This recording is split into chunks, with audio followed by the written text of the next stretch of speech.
예, 반갑습니다. 일주일 동안 또 잘들 있었나요? 음, 오늘 산책을 하다 보니까 저희 느껴지는 체온이라든지 기온이라든지 뭐 이런 상태라든지 하늘의 상태 이런 걸 보니까 조금씩 가을이 깊어져 가고 있다라는 생각을 했습니다. 그래서 이제 좀 기분 좋게 산책을 했는데요. 여러분도 좋아하는 계절이 있겠죠? 그죠? 나는 가을을 좋아하는데 산책을 하면서 이렇게 머리가 좀 서늘하고 좀 차분해지는 이런 것들 때문에 가을을 좋아합니다.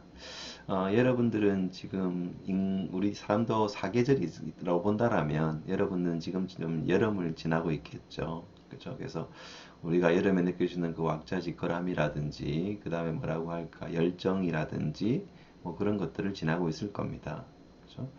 어, 이제 언제나 그 계절은 그 다음 계절을 준비해야 되겠죠. 그래서 여러분 여름 다음에 가을을 준비하면 될 거고 나 같은 경우는 이제 가을에서 이제 겨울을 준비하고 뭐 그런 것들이겠죠. 그죠? 그럼 여러분들한테 가장 중요한 것은 그죠? 앰비션이겠죠. 그래서 앰비션을 갖다가 좀 더 채워가고 사회와 관계 짓고 이런 것들이 중요할 거고 내 같은 경우에는 지금 미닝이겠죠. 그래서 우리가 지금 내가 하고 있는 이 얘기가 행복한 이기주의자라는 책을 지으신 분이 쓴 The Shift라는 책에 있는 그죠?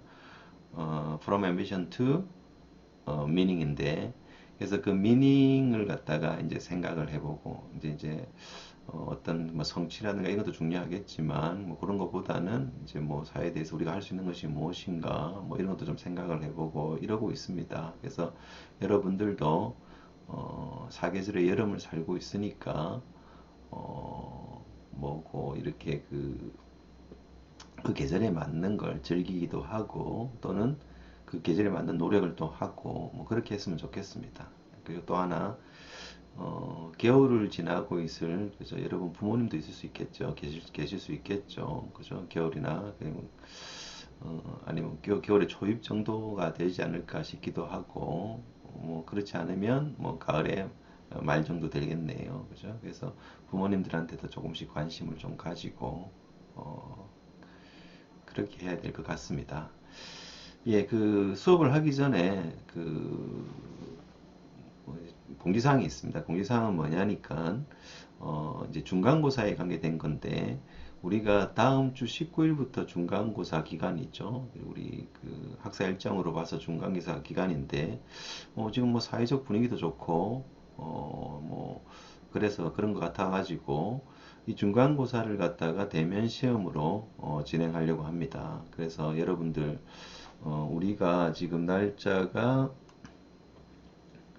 23일, 다음 주 금요일이 23일이거든요. 그 23일 날 모여가지고 대면 시험을 한다. 우리 수업 시간에 모여서 대면 수업을 한다. 이런 이야기입니다. 그래서 우리 수업 시간이 오후 1시니까 10월 23일 오후 1시에 모인다라는 거죠. 장소 이런 것들은 이제 조교랑 협의를 해가지고 공지를 하도록 그렇게 하겠습니다. 그래서 16일 날은 줌 수업이고요. 줌 수업이고 23일은 우리가 대면 시험 중간고사를 시행한다. 라는 거죠. 그렇고 그 16일 날 줌 할 때 정확한 또 시험 범위도 얘기도 드리고 하겠지만 아마 시험 범위는 5장 절반 정도가 될 것 같습니다. 5장 절반까지 정도가 되는데 그때 좀 분위기 봐가지고 결정하도록 하고요. 음, 이제 나머지 하여튼 중요한 것들은 전부 다 공지사항에 올릴 테니까 공지사항 잘 보고 있다가 23일에 만나서 중간고사를 하면 되겠습니다. 다시 한번 말씀드리면 16일은 줌으로 동영상이 아니고 줌 수업을 한다. 비대면 줌 수업을 하고, 그죠? 16일은 비대면 줌 수업을 하고, 23일은 대면으로 중간고사를 실시한다.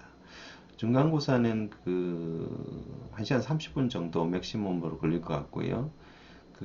이제 그 내용은 이제 필기 시험을 할 건데, 이제 그 안에 이제 객관식이라든지, 그 다음에 단답형, 주관식에 있는 문제를 갖다가 필기식으로, 시행을 하도록 하겠습니다. 예, 자, 그러면 이제, 발명의 종류를 갖다가 한번 보도록 하죠. 제2절 발명의 종류입니다. 이 발명의 종류를 이제 하려고 하면, 일단 발명이 어떤 것이 있는가를 갖다 이제 세부적으로 보는데, 크게 또 분류를 해봐야 되거든요.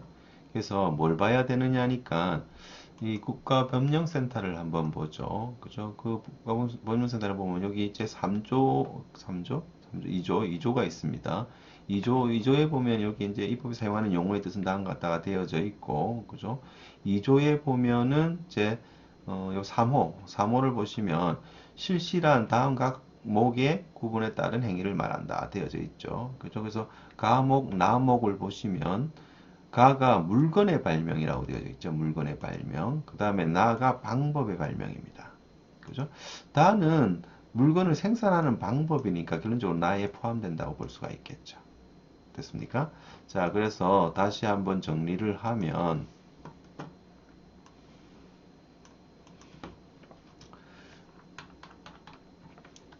예, 이제 특허법상의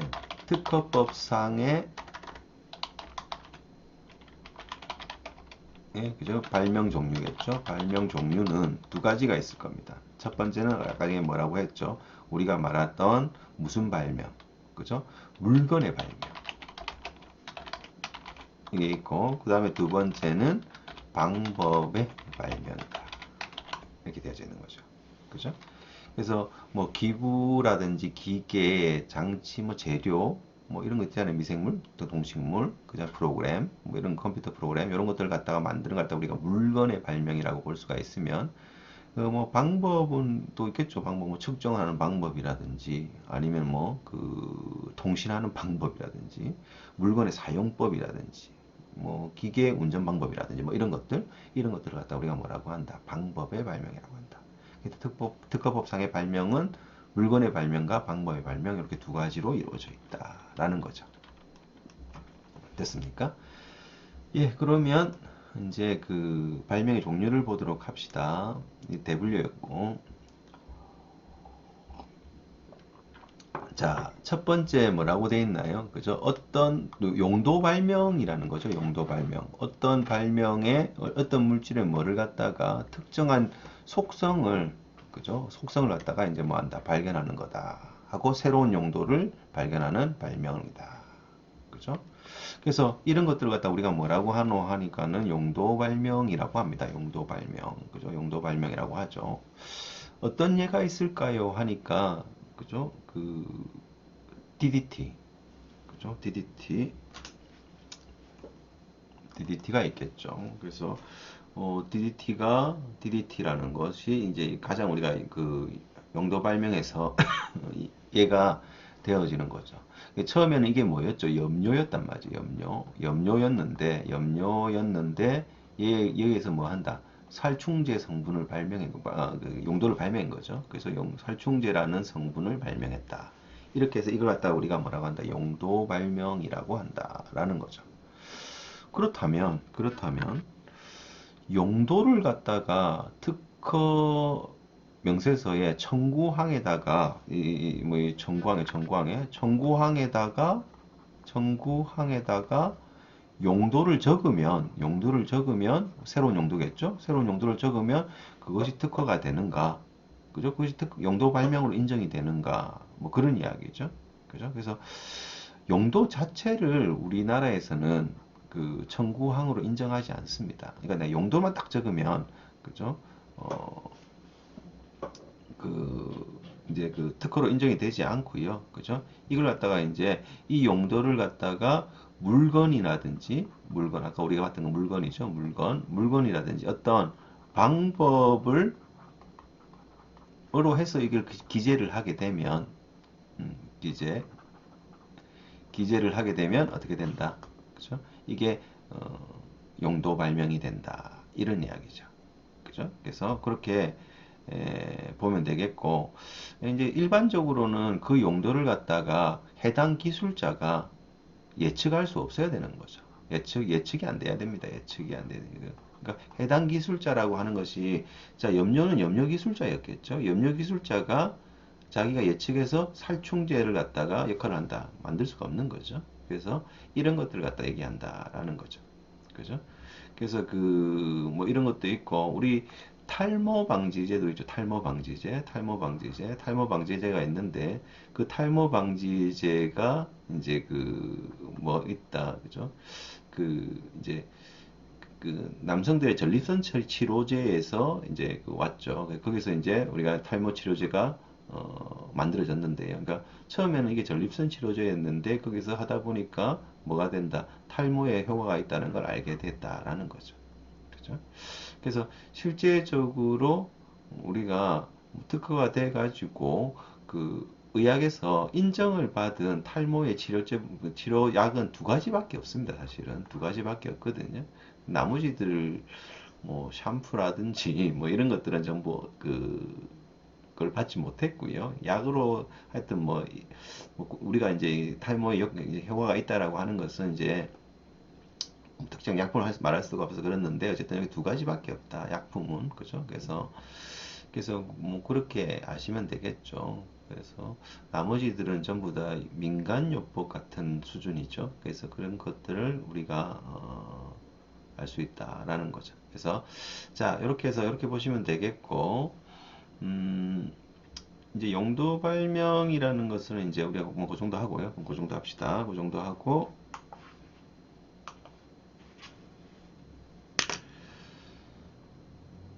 이제 파라미터의 발명이다. 그죠? 파라미터 매개 변수. 우리는 그 컴퓨터 관련 그죠? 공대니까 이런 파라미터란 말에 굉장히 잘 알고 있죠. 파라미터는 이제 우리가 그 함수나 메소드 같은 것에서 많이 쓰이잖아요. 함수나 메소드 같은 거에서 받아오는 것들 갖다 우리가 뭐라고 한다? 파라미터라고 하죠. 그죠? 보내주는 건 뭐라고 하죠? 아규먼트라고 하고 뭐 그렇게 돼 있죠. 그래서 그 파라미터라는 것이 뭐냐니까 물리적 화학적 특성 값에 대하여 파라미터를 뭐 한다? 파라미터를 이제 정의하는 거죠. 이제 창출해가지고 뭐 한다. 발명 구성 요소 일부로 뭐 하는 발명을 말한다. 이렇게 되는 거죠. 그래서 이게 이제 파라미터 발명인데요. 파라미터 발명인데, 뭐 우리가 뭐 이제 좀 이렇게 굳이 얘기를 한다라면, 그죠? 이제 뭐 새로운 뭐 금속 발명 같은 거, 금속을 갖다가 발명할 때, 그죠? 여러 가지 파라미터를 줘서 합금 같은 거, 합금 같은 거 이런 것들 만들 거고요. 그 같은 거 만들 거고요. 그죠? 그다음 합성 섬유도 마찬가지겠죠. 섬유도 우리가 뭐 한다. 같은 것들도 이제 파라미터를 통해 가지고 여러 가지 발명이 될 수도 있다라는 거죠. 그죠? 그래서 이런 것들 갖다 보시면 되겠고, 이제 파라미터의 효과나 이런 것들에 대해서 우리가 뭐 해야 된다. 그죠? 정확하게 기술이 돼야 되겠죠. 그 파라미터 발명이라 하는 것은 파라미터를 갖다 이렇게 주면 이런 것이 나오는데, 이런 결과물이 나오는데 이게 어떤 독특한 특성이 있다. 이런 거죠. 그죠? 근데 이게 그 실행의 용이성도 있어야 되겠죠. 그러니까 내가 아니라 다른 사람도 똑같이 하면 똑같은 결과물이 나와야 되는 뭐 그런 것들이 있으니까 그런 것들 우리가 뭐라고 한다. 파라미터 발명이라고 한다. 라는 거죠. 그래서 파라미터 발명은 뭐 그런 이야기가 되는 거고요. 그 다음에 이제 영업 방법, 그죠? 영업 방법을 갖다가 우리가 뭐라고 하니까 BM이라고 하죠. BM이라고 합니다. BM을 갖다가 발명하는 것이 있다라는 거죠. 그래서 영업 방법, 그죠? 비즈니스 모델이겠죠. 비즈니스 모델에 관련 발명이다. 라는 거죠. 그래서 이거는 방법이죠. 방법 발명이겠죠. 방법 발명인데 우리가 그 뭐 좀 많이 드는 예에서 국제적으로는 역경매 이런 것들을 많이 봅니다. 역경매 특허. 그러니까 아마존의 원클릭 서비스라고 하는 뭐 이런 것들을 우리가 예로 많이 드는데요. 그죠? 예, 많이 드는데 비즈니스 모델은 그죠? 그 이제 어, 이런 거 한번 예를 한번 볼까요? 얘가 보면 이런 거죠. 그래서 우리가 뭐 하면 이제 소비자가 희망 조건을 갖다가 송신한단 말이죠. 그럼 중개자, 그죠? CSM 있고, 거기다 뭐 한다? 희망 조건을 전달한다. 그죠? 그래서, 그럼 이제 이 회사들이 견적을 내가지고 다시 견적서를 발생하고 이렇게 된다라는 거죠. 됐죠? 어, 중고차 판매 서비스하고 좀 비슷하죠, 어떻게 보면. 그죠? 예, 우리도 중고차 판매 서비스 같은 거 어떻습니까? 우리가 중고차에 대해서 내면은 그 딜러들이 이제 이렇게 막 어, 오퍼를 하게 되는 그런 거하고 비슷하죠. 그래서 이런 것들을 갖다가 이런 모델을 만드는 걸 뭐라고 한다. 요런 모델을 만드는 걸 갖다가 우리가 비즈니스 모델, 즉 영업 방법 발명이다. 이렇게 되는 거죠. 그래서 이 자연 법칙을 이용한 것이 아니죠. 이거는 영업 방법은 자연 법칙을 이용한 것이 아니고 사람이 머릿속에서 창출해낸 경제적, 상업적 전략이나 아이디어에 불과하잖아요. 그래서 이게 특허의 대상이 될 수 없었으나 지금 어떻다. 이 영업 방법을 갖다가 이렇게 모델로 만들면, 그죠? 정확히 만들면 특허가 되고 있고, 그러다 영업 방법 발명, BM 발명이라고 우리가 얘기를 진행하고 있습니다. 됐죠? 자, 그러면 한번 볼까요? 어, 자, 네이버를 보죠.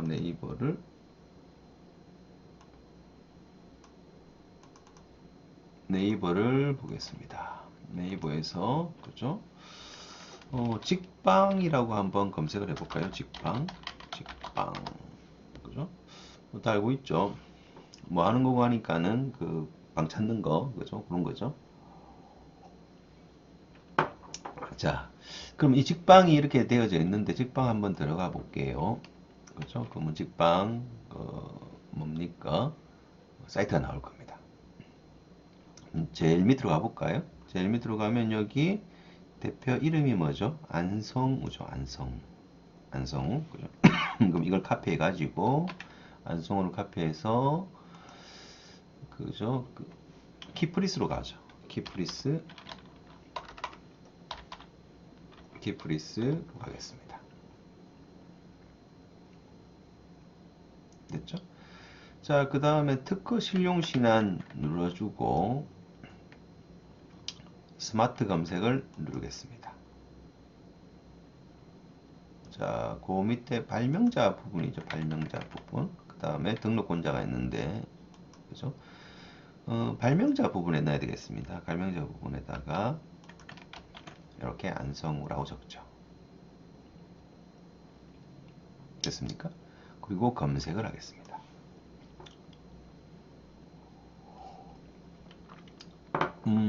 뭐, 총 110개니까, 그죠? 110개니까, 쭉 내려볼까요? 쭉 내려보면, 뭐 더 범위를 줄이지 말고, 내려보면,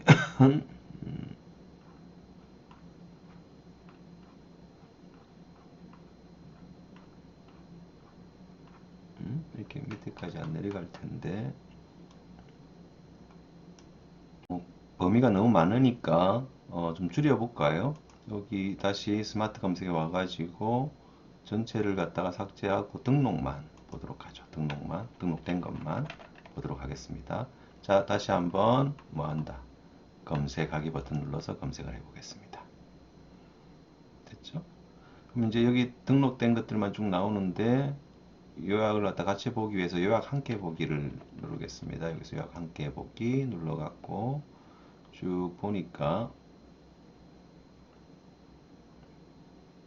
여기 있네요. 그죠? 부동산 중개 시스템 및 그를 이용한 중개 방법이 있을 겁니다. 그죠? 안성우죠. 출원인은 누가 된다. 그래서 등록권자는 결론적으로 출원인일 테니까 주식회사 직방이 되겠네요.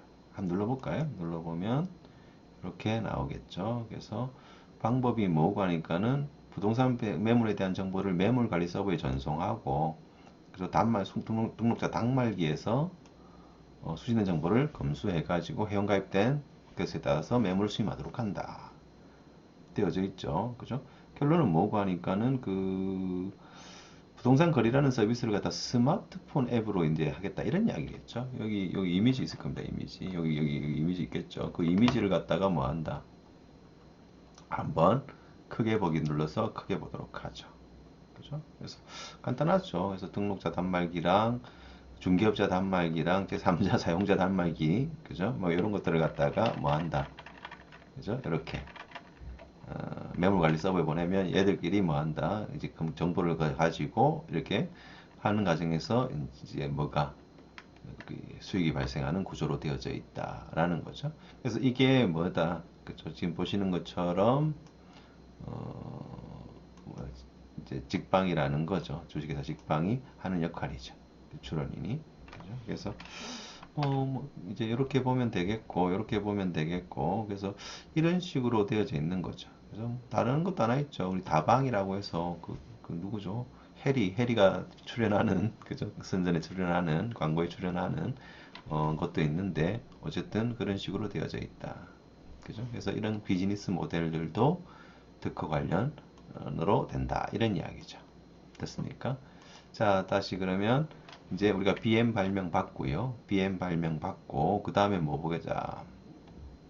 뭐 컴퓨터 관련 발명이요. 컴퓨터 관련 발명들은 우리가 지금까지 뭐 우리가 다 알고 있는 거고 그 다음에 기술적 사상이라고 되어져 있죠. 특허법 우리가 매한 것은 이제 기술적 사상, 알고리즘 이런 것들이 있고 프로그램 자체는 저작권으로 옛날부터 보호를 좀 해왔습니다. 그래서 이런 것들도 좀 있다라는 거죠. 그래서 뭐 컴퓨터 관련 발명은 뭐 여러분이 보시도록 하고요.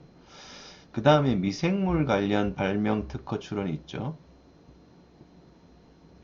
됐습니까? 그래서 미생물을 갖다가 이제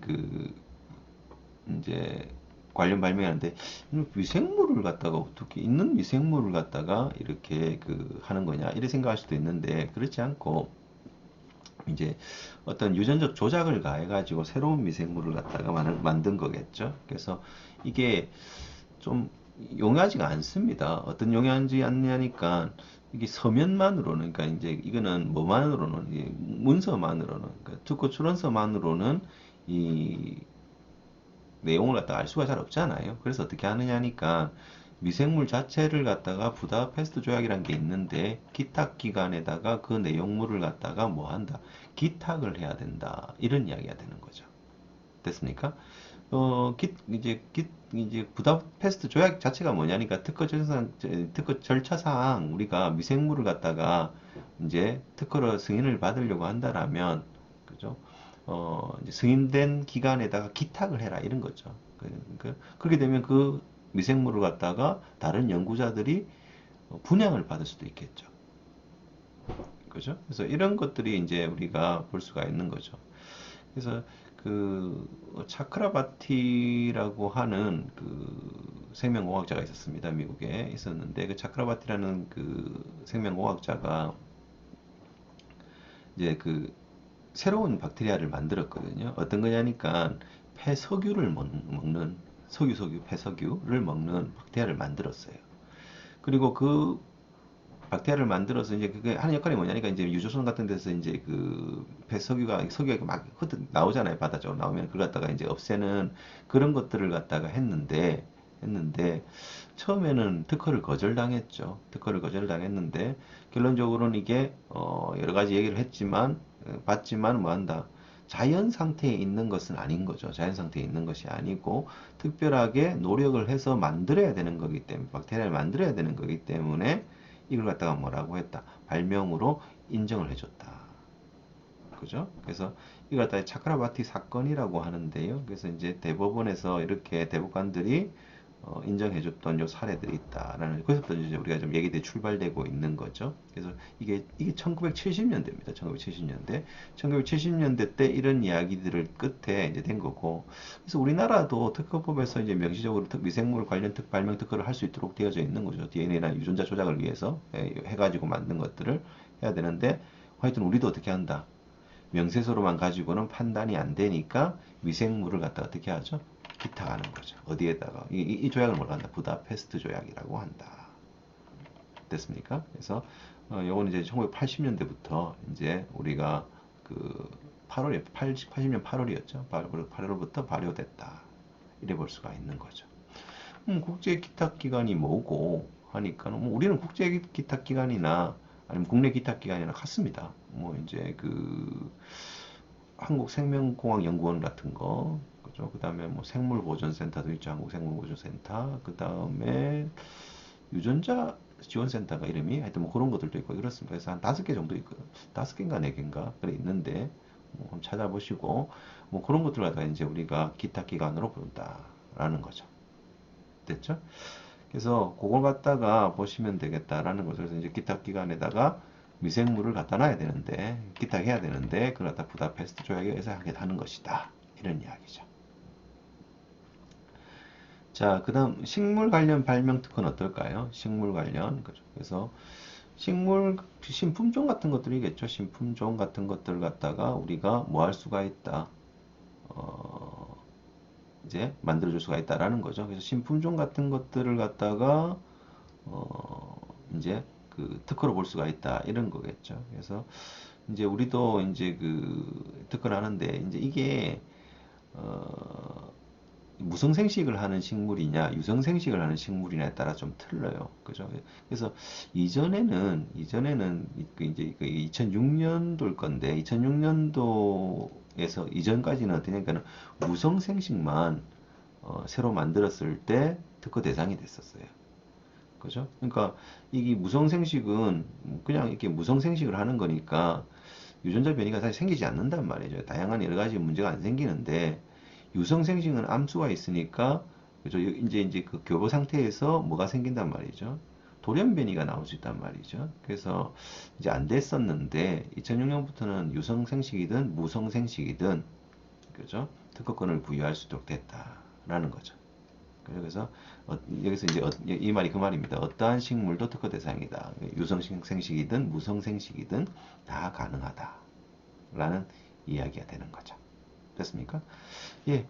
그렇고 여기까지는 뭐 여러분들하고 사실 좀 관련이 있는 것은 컴퓨터 관련 발명 정도겠죠. 그래서 뭐 물론 비즈니스 모델도 있는데 BM도 좀 그렇긴 한데 뭐 그렇단 말이죠. 그래서 뭐 그런 것들을 하는데 여러분이 사회에 나가면 가장 많이 할 것이 뭐냐니까 그 전에 생명공학 관련 발명도 있겠죠. 생명공학 관련 발명도 있는데 이거는 서열 명령을 수록한 전자 파일을 첨부해야 된다. 이것도 뭐 해야 된다. 전자 파일을 갖다가 염기 서열이나 이런 것들을 갖다가 목록을 갖다 수록한 것들을 전자 파일로 출원을 해줘야, 그러니까 첨부해줘야지만 특허 출원이 된다. 이런 이야기죠. 예, 그렇고 이제 생명강 발명에서는 이렇게 뭐 이런 것들이 전부 다 뭐 한다 특허 가능한 것들이 있고 인간 신체 부위는 당연히 안 됩니다. 안 되고 수술이나 뭐 치료 방법, 유전자 치료 방법 이것도 동물은 가능하고 그죠? 사람에 불과하다. 오늘 얘기했었죠. 우리가 수술 방법 같은 걸 특허해 버리면 특허에 따라 가지고 이렇게 가는 게 안 되잖아요. 그래서 어떻게 한다 그런 것들은 특허 처리가 안 됩니다. 특허에 사용한 어떤 약물이라든지 기구라든지 이런 건 되겠죠. 근데 수술하는 치료 방법 자체 이런 것들은 되지가 않는 거죠. 됐습니까? 그래서 물질을 할 물질 중에서도 뭐만 그렇죠? 인간 신체 부분을 제외한 것들만 된다. 이런 이야기가 되는 거죠. 됐습니까? 예, 국방 관련 특허는 어떻노 하니까 예, 그 시간이 좀 많이 됐네요. 여기서부터는 두 번째 시간에서 운용을 조금 하도록 하죠. 그때 그 과제도 좀 얘기하고 하겠습니다. 예, 수고하셨습니다.